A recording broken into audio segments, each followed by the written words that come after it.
Fala, nação rubro-negra, aqui é o Nilson do canal Flá Minha Raiz. Peço que vocês compartilhem esse vídeo, se inscreva no canal, aperte o sininho das notificações para poder estar recebendo vídeo diariamente do Mengão aqui do canal. Valeu, tamo junto. Capitão e criou a primeira chance. Pedro foi muito participativo. Nessa jogada, quase abriu o placar. Saída errada do goleiro Wellington e Ramon aproveitou para mandar de cabeça para a área. Pedro tentou o toque por cima, mas a bola foi para fora. Felipe! Na sequência, o centroavante deixou o Michael na boa para finalizar.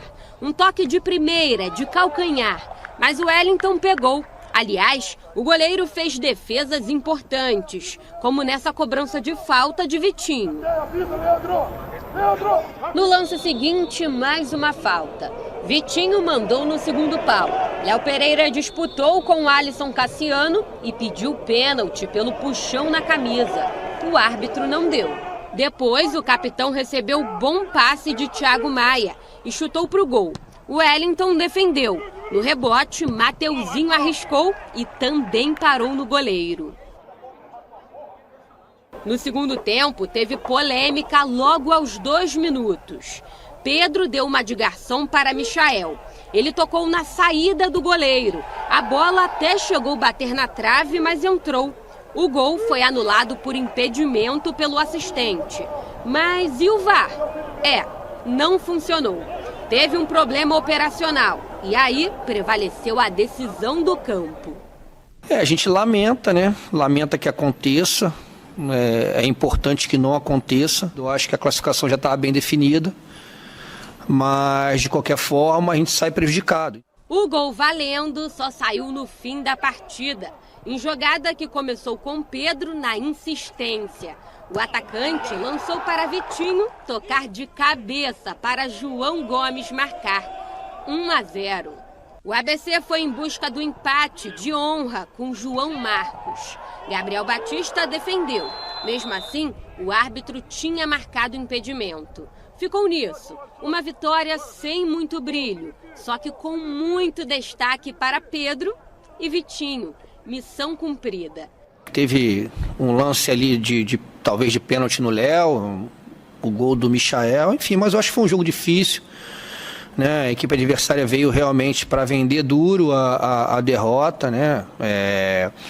Fez um jogo muito duro. O Flamengo chegou à 8ª vitória consecutiva, 7 sob o comando do técnico Renato Gaúcho. Tudo bem que ele não estava na beira do campo, mas passou todas as instruções por telefone. Agora, com os titulares bem descansados, o foco é no jogo de domingo no Maracanã contra o Internacional, adversário que Renato conhece bem.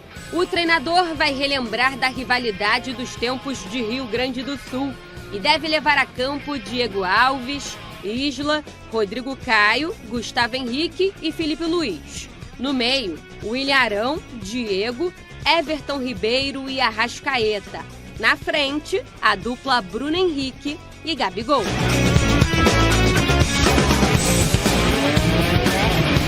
Já o adversário das quartas da Copa do Brasil será definido hoje à tarde por sorteio, na sede da CBF. Agora sim, Denilson, tudo definido. Se fosse um jogo importante, se valesse. Não, porque tudo definiu no 6-0, já estava resolvido. Sim.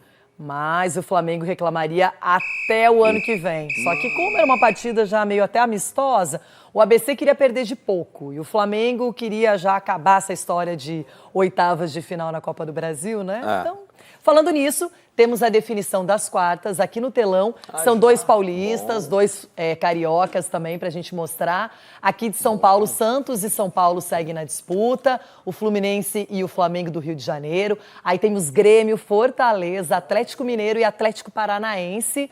Nível bem bacana da Copa do Brasil. Efetivamente, Denilson, com exceção do Grêmio, que está muito mal no Campeonato Brasileiro, e do São Paulo, mas que está bem na Libertadores, não é?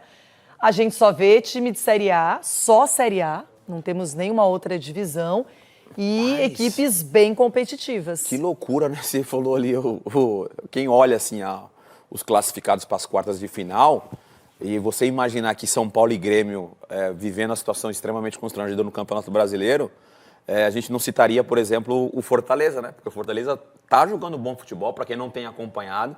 Não é surpresa estar na colocação que está no Campeonato Brasileiro, pelo futebol que vem jogando, e não seria surpresa avançar.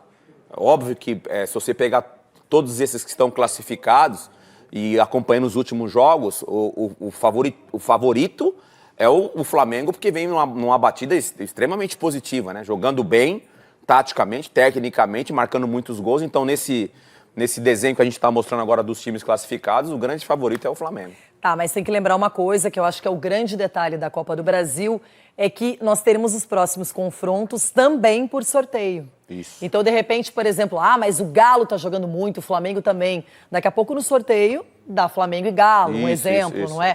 Então vai depender muito desse sorteio também, se vai favorecer alguém. Acho difícil alguém ser favorecido porque o nível agora é bem parecido, mas concordo. Nesse momento, o time que destoa, infelizmente...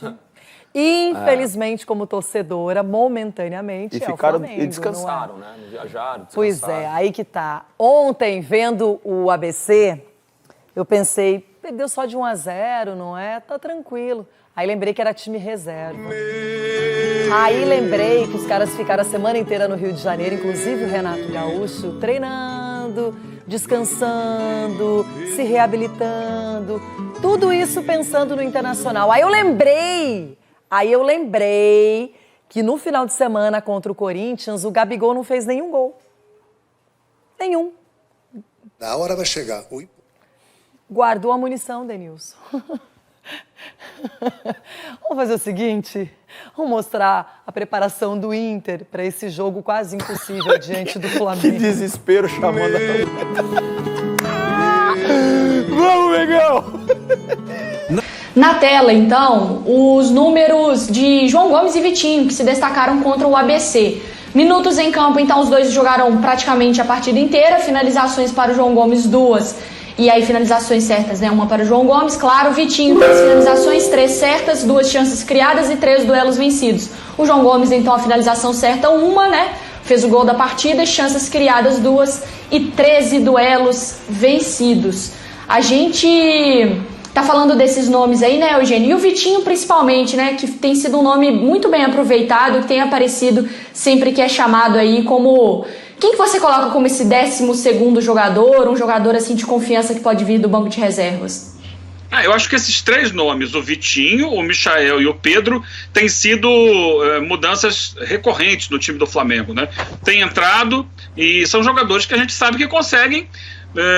manter basicamente o nível, se não exatamente o mesmo nível dos titulares, mas eles conseguem manter o time muito competitivo, muito forte. Eles são alternativas interessantes. Não dá para dizer assim, eles saem do banco e eles melhoram o Flamengo, eles mudam a cara do Flamengo. Mas o que é muito difícil, porque o time do Flamengo titular é muito forte. Mas se eles conseguem manter uma produção semelhante, já está de bom tamanho, né? Já está de muito bom tamanho. E o Vitinho é um caso interessante repetir isso, porque ele, com o Rogério, estava sendo usado mais pela direita, na função do Everton Ribeiro, e com o Renato ele está fazendo reserva do Arrascaeta, por dentro. A gente já viu o Vitinho jogar pela esquerda também, várias vezes, então ele tem essa versatilidade. Eu queria falar de um outro nome que nós acabamos de ouvir, que é o Maurício Souza. É o técnico do Sub-20 do Flamengo, que várias e várias vezes é chamado para dirigir o time principal. E ele me parece muito sóbrio, ele me parece muito à vontade, claro, reconhecendo o papel dele, de ser um interino, de ser ali um tapa-buracos, mas ele me parece que conduz bem esse time quando ele entra. Campeonato estadual ele fez assim, eventualmente quando tem o técnico, não, como ontem, né, não viaja, ou está suspenso, ou tem algum problema, ele vai lá e conduz o time com muita sobriedade, com muita tranquilidade. Eu acho que ele tem o respeito dos jogadores. É interessante e é bom para o Flamengo ter um profissional como esse. Quem sabe num futuro, ele crescendo ali dentro, ele não possa vir a assumir o time do Flamengo. Não sei, me parece muito interessante essa alternativa que o clube tem nele de segurança, para quando necessário, ter um técnico que sabe que vai lá e conhece do que está fazendo. Fala, Marra. Já que o Eugênio destacou, né, a pergunta foi mais direcionada, né, a gente tem falado aqui mais dos atacantes, o Eugênio destacou também o Maurício. a gente não vai poder deixar de falar do Thiago Maia e também do João Gomes. E nessa brincadeira, por quê? Porque são jogadores que têm entrado com muita frequência e que não dá para falar que não sejam assim, jogadores de primeira opção do técnico Renato. Se tiver algum problema com a turma de cima, esses caras vão entrar e vão jogar bem. Ou seja, já parou para pensar que a gente falou de Pedro, Vitinho... Dá um time inteiro. Oi, não ouvi? Dá quase um time inteiro aí, já falamos 6 jogadores, 5 jogadores.